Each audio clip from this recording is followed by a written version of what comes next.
Hello everybody, my name is Michael, and in today's video what we're going to be doing is this right here. So if that looks interesting to you guys, please carry on and watch the video. And also just one more thing, if you enjoy what I do here, please don't forget to leave a like, comment and subscribe. It really helps me out and it lets me know you guys enjoy these videos. So with all that out of the way guys, let's get into that video.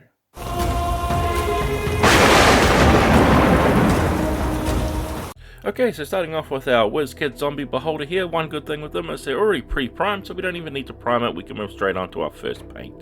And our first paint here is going to be crusted. Now, this might seem a bit strange since I'm going with a zombie beholder here, and I'm going to be deviating a little bit from our typical sort of zombie style, which is coming in with our greens and necrotic flesh. What I want to try and do here is come up with a different style, and this is going to be making it like the skin on top and the nice high rise points is where all the dead and necrotic flesh is, but underneath I want it still looking like the muscles are there and moving and all gross. It's just a different style of zombification, I guess. I want to try out, see if I can do something a little bit different, see how it comes out with a nice eye-catching go, so you can see it on the table and go, ooh, that's a little bit different than something I would normally expect for a zombie. So we'll see how that comes out in these later on steps, and with that let's move on to one of those later on steps once we've got those areas all nicely painted up with a nice base coat. Okay, so now we have that base coat of our crust saw complete. What we're going to be doing is we're going to be using our crust saw again, and we're just going to be adding a little bit of black grey to it to give it a darker effect. And what we're going to be doing is we're not going to be painting in the shadow areas for this. What we're actually going to be doing is painting up the highlights for this.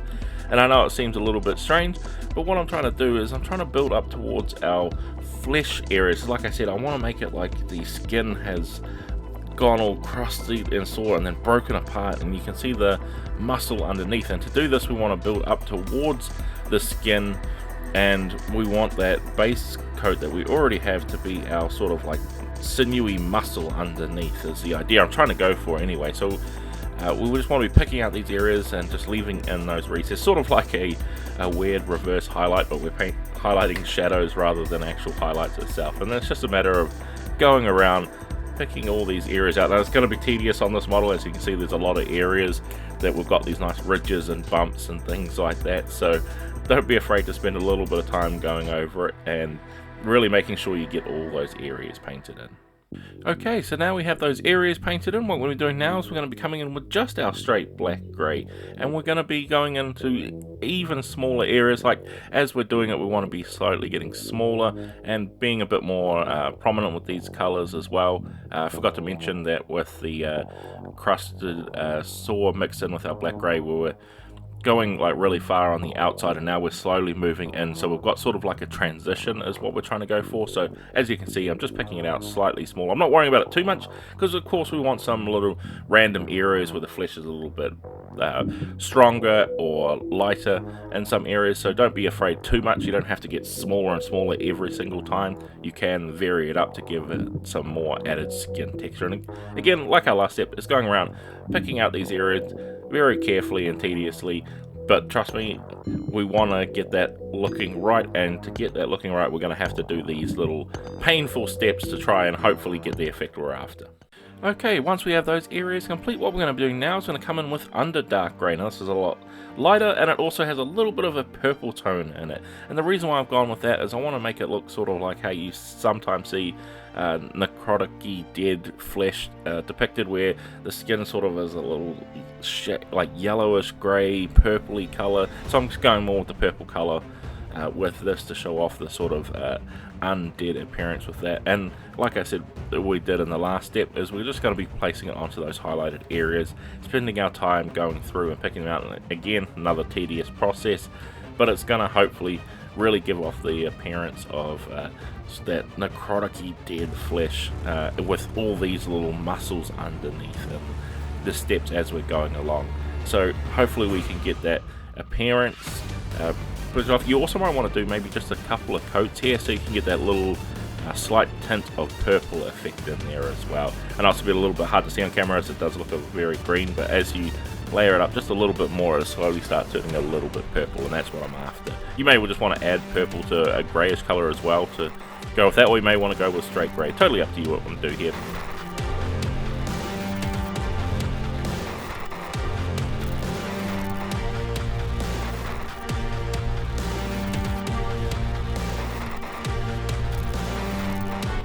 Okay, so what I'm going to be doing now is I'm going to be grabbing a flesh color. In this case here it's medium flesh, and what I'm going to be doing is I'm going to be using this for the inside of the mouth.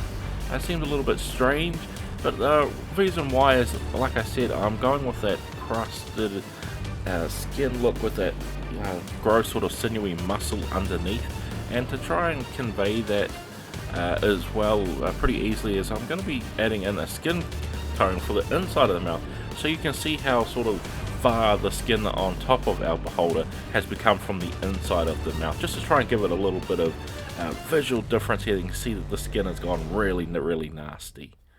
Then once I have that painted up, what I'm going to do now is come in with a highlight color, in this case fairy flesh, and I'm just going to be painting the highlights, which is basically just the tongue there. And as you can see, since we've got that flesh color in there, you can see a distinct difference between our gross necrotic flesh on the outside to our sort of ordinary sort of flesh on the inside. So I wanted to show the two differences on our model there, so you can see how far this thing has sort of decayed and moved around and how gross it's becoming. Then once we have that complete, what we're going to be doing now is we're going to be adding in a wash, and this one I'm going to be using bright fleshshade, because like I said, I want to make that mouth sort of like your generic sort of skin tone that we have with painting up a lot of our models. And then I just wanted to show that off, so of course we want to give it a wash with bright fleshshade, since it goes nicely with any flesh tone colors that you paint up. And as you can see, it's going to really make it look sort of strange and weird and nasty, which is what I'm trying to go for.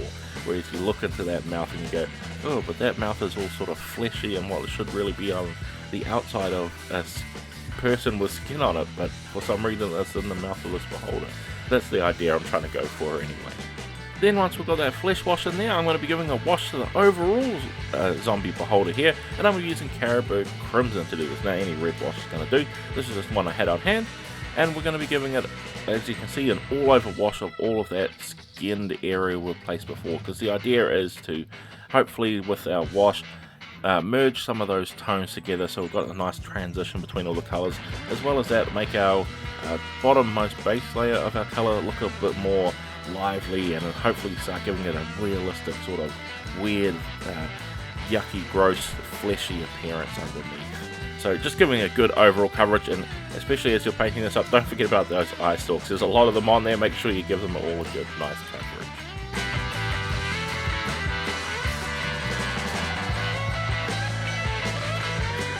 Then once we have that all dry, what we're going to be doing now is coming in with some khaki, and we're going to be using this for the teeth. I want them nice, sort of really gross looking, worn, yuck brown color, you know, that sort of color that signifies gross looking teeth, and I think that's going to be great for this, as well as sticking out a little bit on the miniature as well too. So it's just coming in, picking out all those little teeth and being careful that we don't get it anywhere we don't want to with our mouth there, since the teeth are very sort of needly. So just, if you need to, switch to a thinner brush so you can get in between those teeth. Then once we have that complete, what we're going to do is come in again, once again, with our underdark grey, and we're going to be picking out those highlights. This time we're going to be highlighting in those smaller areas again, like going for smaller, we're trying to go for actual highlights here. So we've got those nice transitions in the step we're done with our wash, and then now we're trying to go for the actual highlights themselves, which again of course is a nice dark color, so it's sort of our darkened highlights, but trying to get the appearance of our nasty little flesh, and this will hopefully separate out when we add in just a couple of layers on there, that we can get that little bit more purple tone in there, and it'll be difference between our under fleshy color to our dead flesh on top. Then once we have that complete, what we're going to be doing now is coming in with some burnt umber, and what we're going to be doing with this is we're going to be using it to paint up the little horns on the beholder. So he's got all these nice little jaggedy horns around his face, so we want to be picking those out with a nice burnt umber, and I'm going with this to make it again looking like a strange yuck sort of color, and hopefully looking like it's a dead, but again you could go with a nice big bright color here if you wanted to give it that really unnatural appearance, but like I'm trying to go for a sort of zombie, you know, necrotic-y dead beholder for a while, I'm going to go with these muted colors.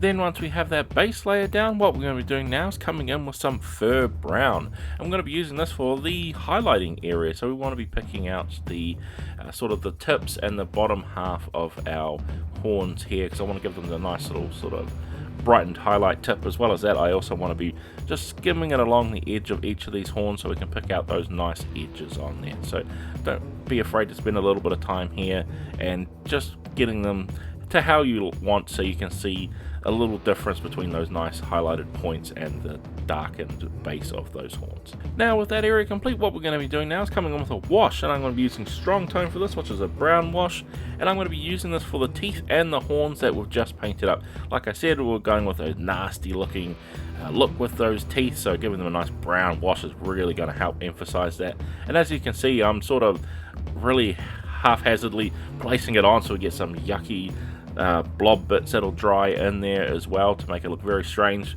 But with our horns, I'm just giving it a generic sort of overcoat so we can darken them down just a little bit.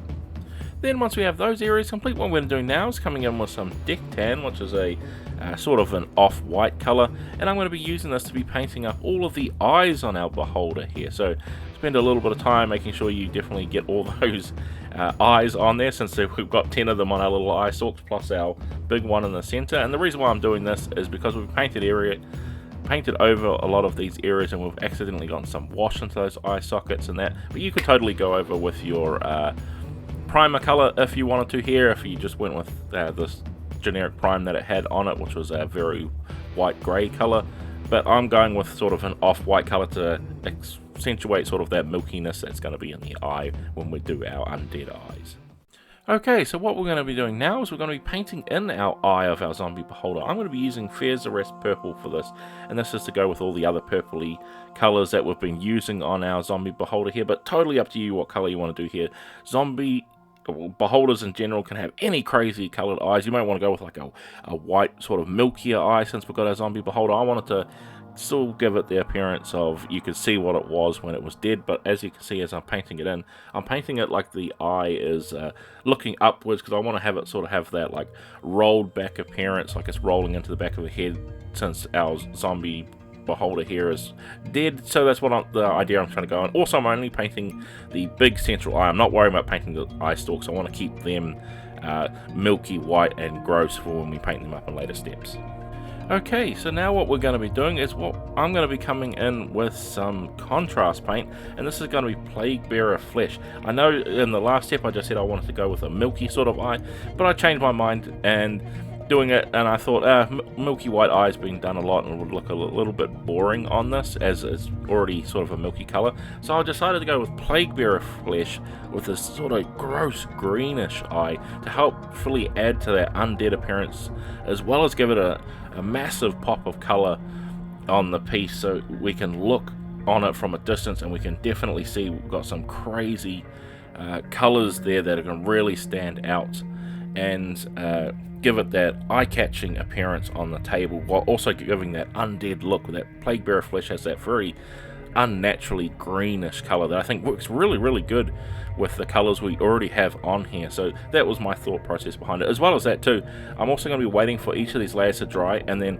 putting in another layer underneath, just in the corners of the eyes, to give it the appearance that there's shadows into those corners. And then with that, I believe we are done with our zombie beholder. So let's get into those glamour shots and see how it came out after all that hard work.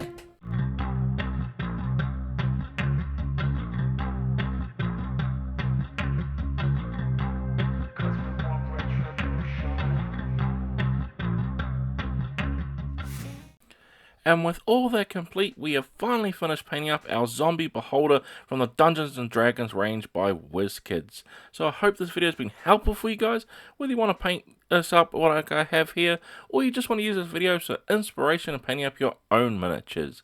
But with all that said guys, I'd like to thank you all for watching, and I can't wait to see you all in the next video.